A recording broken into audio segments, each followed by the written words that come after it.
Hi வணக்கம் உறவுகளே. இன்று திருமண நாள் பிறந்த நாள் காணும் அனைவருக்கும் என் அன்பான வாழ்த்துக்கள்ப்பா. நான் ரொம்ப நாள் எதிர்பார்த்து ரொம்ப நாள் ஆசைப்பட்டிருந்த ஒரு பொருள் இன்னைக்கு கிடைச்சிருக்கு. அதை வச்சு இன்னைக்கு சூப்பரா ஒரு டிஷ் பண்ணலான்னு இருக்கேன். அது என்னன்னு பாத்தீங்கன்னா இந்த மண்சட்டி தான்ப்பா. இந்த பாருங்க, கழுவி ஸ்டவ்ல வச்சுக்க சமையல் செய்யறதுக்கு ரெடி ஆயிடுச்சு இந்த சட்டி. இப்போ அதுக்கு தேவையான மீனும் என் ஹஸ்பண்ட் வாங்கிட்டு வந்து கொடுத்துட்டாங்க. சங்கரா மீன் சூப்பரா கழுவி கிளீன் பண்ணி வச்சாச்சு. இப்போ என்னுடைய ஸ்டைல்ல இந்த சட்டியில மீன் குழம்பு எப்படி வைக்கிறதுன்னு பார்க்கலாம் வாங்க. என்னுடைய ஸ்டைல்ல மண்சட்டியில சங்கரா மீன் குழம்பு எப்படி வைக்கலாம்னு பார்க்கலாம் வாங்க. இப்போ ஸ்டவ் ஆன் பண்ணிக்கலாம். சட்டியை வச்சிருக்கேன். புது சட்டி சூப்பரா வரணும். எல்லாம் பழகி இருக்கேன். இதுல வந்து தண்ணி ஊத்தி வச்சாச்சு, அரிசி கழுவின தண்ணி. அதுக்கப்புறம் வந்து பாத்தீங்கன்னா எண்ணெய் ஊத்தி கொஞ்சம் வெங்காயம் எல்லாம் போட்டு வதக்கியும் இருக்கேன். காலையில என்ன பண்ண வெறும் அரிசியை போட்டு ஃப்ரை பண்ணி எடுத்து வச்சிருக்கேன். சட்டி அந்த பயம் இருக்கணும். சட்டி சூப்பரா ரெடியா இருக்குப்பா. இப்ப இந்த சட்டியை தொட்டு கும்பிட்டு மீன் குழம்பு சூப்பரா வரணும். மீன் சட்டியில வச்சாலும் சூப்பரா தான் வரும். அது எந்த இதுவும் மாற்றமே கிடையாது. தெரியாதவங்க ஒரு புளியை கரைச்சி ஊற்றி தாளிப்பு கொடுத்து மீனை போட்டாலே சூப்பரா தான் வரும். வாங்க இப்போ எப்படி வருதுன்னு பார்த்துடலாம். ஓகே, சட்டி கொஞ்சம் காயணும். ஆனால் இது டைம் எடுக்கும். காயிட்டோம். சட்டி நல்லா ஹீட் ஆயிடுச்சுப்பா. இந்த நேரத்தில் நல்லெண்ணெய் ஊற்றிக்கலாம். இப்போ எண்ணெய் காயிட்டோம். சட்டி அந்த ஃபர்ஸ்ட் டைம் சூடு ஏறுறதுக்கு தான். அதுக்கப்புறம் அது ஹீட்டாகவே இருக்கும். நம்ம போட்டு ஒன்று ஒன்றா செஞ்சுட்டே இருக்க வேண்டியது தான். ஸ்டவ் ஆஃப் பண்ணிட்டு கூட செய்யலாமா? ஸ்டவ் ஆஃப் பண்ண கொதிக்க போது பாருங்க. காட்டுற பாரு அந்த மேஜிக் எப்படின்னு. கொஞ்ச நேரம் ஆஃப் பண்ணி எடுத்து அங்கே வெளியே மீன் குழம்பு தளத்தலான்னு கொச்சிட்டே இருக்கும். மீன் கூட எகிரி வந்து வெளியே விடலாம், அந்த அளவுக்கு கொதிக்கும். எண்ணெய் காஞ்சிடுச்சு. கடுகு போட்டுக்கலாம். கடுகு பொரியட்டும். கடுகு நல்லா பொரிஞ்சிடுச்சு. இந்த நேரத்தில் ஒரு 1/2 ஸ்பூன் வந்து வெந்தயம் போட்டுக்கலாம். வெந்தயமும் கொஞ்சம் கலர் மாறட்டும். இப்போ எல்லாம் பொரிஞ்சிடுச்சுப்பா. இது கடுகும் வெந்தயமும். இந்த நேரத்தில் வந்து நம்ம கொஞ்சம் சின்ன வெங்காயம் வச்சிருக்கோம், கொஞ்சம் பெரிய வெங்காயமும் கட் பண்ணி வச்சிருக்கேன். வெங்காயம் போட்டுக்கலாம். மீன் குழம்பு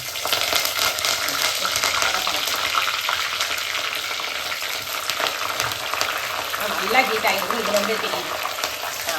டக்கு டக்கு டக்குன்னு அப்படியே எண்ணெயில் பொரியிறாங்க. அப்படியே வெங்காயம் கருவேப்பிலையும் பொரியிட்டோம்.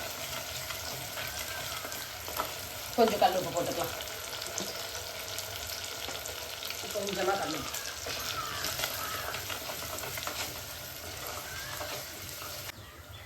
இப்போ மீன் கொஞ்சம் வறக்கலாம்னு சொல்லிட்டு ஒரு 4 மீன் தான்ப்பா எடுத்திருக்கேன். எங்கள் ஹஸ்பண்டுக்கு பார்த்தீங்கன்னா மீன் குழம்போட அந்த மீன் வறுத்த மீன் ரொம்ப பிடிக்கும் அவருக்கு. அதனால ஒரு 4 மீன் மட்டும் எடுத்து எங்கள் 4 பேருக்கும் ஒன்றுன்ற இதில் போட்டு மசாலா போட்டு வச்சுக்கிறேன்.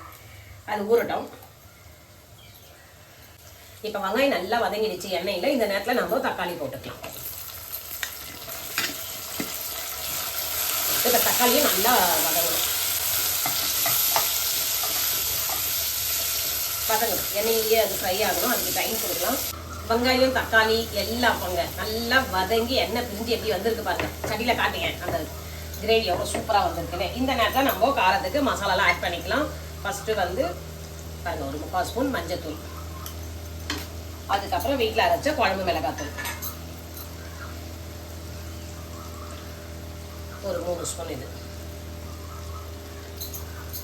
இப்போ போட்டு இந்த வாசனை, இந்த பச்சை வாசனை போகணும். மிளகாத்தூளுடைய பச்சை வாசனை போகணும். அது வரைக்கும் கறி விட்டுட்டு இந்த பாருங்க ஆல்ரெடி வந்து 2 லெமன் சைஸ் புளி எடுத்து கொஞ்சம் வந்து ஒரு லெமன் சைஸ் வந்து பழைய புளியும் ஒரு லெமன் சைஸ் வந்து பொது புளியும் போட்டிருக்கேன். கரைச்சி வச்சிருக்கேன். இப்போ இது வதங்கின பிறகு இப்போ நம்ம எடுத்து ஊற்ற வேண்டியதான்.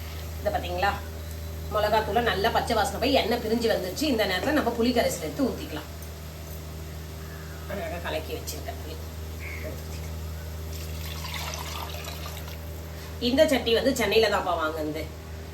இதுவும் நல்லா பழகிடுச்சு. இது வந்து எதனா கறி வறுக்கிறதுக்கு இந்த மாதிரி எதனா வச்சுக்கலாம். வறுக்கிறதுக்கு தான்.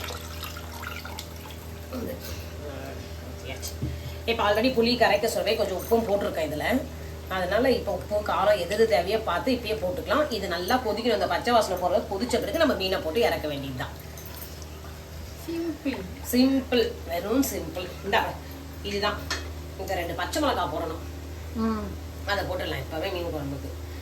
இது பச்சையாக போடாதான் அந்த பச்சை மிளகாய் கொதிக்க அதனுடைய ஸ்மெல் வந்து வேற மாதிரி இருக்கும் அந்த மீன் குழம்புல. குழம்பு நல்லா கொதிச்சுட்டு இருக்கப்பா. இங்கே பார்த்தீங்களா திக்காயிடுச்சு. இந்த நேரத்தில் நான் ஒரு மாங்காய் கட் பண்ணி வச்சிருக்கேன். மாங்காய் போட்டால் இன்னுமே குழம்போடைய மீன் குழம்பு டேஸ்ட்டு வேற மாதிரி இருக்கும் இல்லையா? எல்லாருக்கும் மாங்காய் ரொம்ப பிடிக்கும். இந்த கொட்டை கூட வச்சிருக்கேன் நான் போடலான்னு கட் பண்ணி வச்சிருக்கேன். இப்போ ஒரு சின்ன சம்பவம் நடந்ததுப்பா. அந்த குழம்பு கொதிக்கிறது குழம்பு டேஸ்ட் பார்க்க கொடுத்தேன். எப்படி நான் குழம்பு ஊத்துறதுக்குள்ளேயே அந்த அம்மா இப்படி கையை வச்சு சாப்பிட்டு சூடு வச்சுக்கினாங்க. ஒருத்தவங்க சூடு வச்சீங்கன்னா உனக்கு என்ன அப்படி ஒரு சிரி. அதுக்குலாம் இல்ல, நீ என்ன பண்ண சூடுன்னா டச்சு உதறி தானே விட, நீ என்ன பண்ண கையை தள்ள நக்கன பாரு. அந்த சூப்பரா இருந்தது அது பாக்குறதுக்கு. நீங்களாம் பார்க்கல, மிஸ் பண்ணிட்டீங்க. சரி விடு, எனக்கே கொஞ்சம் கஷ்டமா தான் இருக்குது. பொண்ணுக்கு கையில சூடு வச்சிட்டேன்ப்பா இன்னைக்கு. சந்தோஷமா சொல்றேன், இடுப்புல கை வச்சீங்க பல நாள் கனவு பழிச்ச மாதிரி. டேஸ்ட் காட்டுறதுக்காக இப்படி வச்சேன். நீ என்ன பண்ணியா கையில ஊத்து ஊத்து ஊத்துன்னு, நான் தான் ஊதிக்கு தானே இருக்கேன். அதுதான் நீ தான் அர்ஜென்ட் பட்ட. அது ஒரு சிரிப்பு நல்லா இருந்தது. ஆனா பரவாயில்ல சுஷ்மி, இந்த சூட்லயே நீ மெயின்டைன் பண்ண பத்தியா டேஸ்ட் பாக்குறேன்னு அங்க நிக்கிற. என்னையும் மிஞ்சிட்ட. குழம்பு இது போட்டோன்னே 2 கொதி கொதிக்கிட்டு அந்த மாங்காய் கொஞ்சம் வந்த பிறகு மீனை போட்டுடலாம். குழம்பு நல்லா கொதிச்சு மாங்காவும் ஓரளவுக்கு வெந்துச்சுப்பா. இங்க பாருங்க திக்காவும் ஆயிடுச்சு. இந்த நேரத்துல நம்ம மீன் போட்டுக்கலாம். எப்படி ஒட்டிடுச்சு பார்த்தீங்களா? நல்லாவே திக்காயிடுச்சு குழம்பு. ஓகே, இறக்கிக்கலாம். ஒரு 5 மினிட்ஸ் சிம்லேயே இது கொதிக்கணும். அப்போ தான் மீன் நம்ம போட்ட மீன் ஒன்று ஒன்று முழுசாகவே இருக்கும், அப்படியே உடையாமல். அப்படியே இறக்கிக்கலாம். அவ்வளோதான்.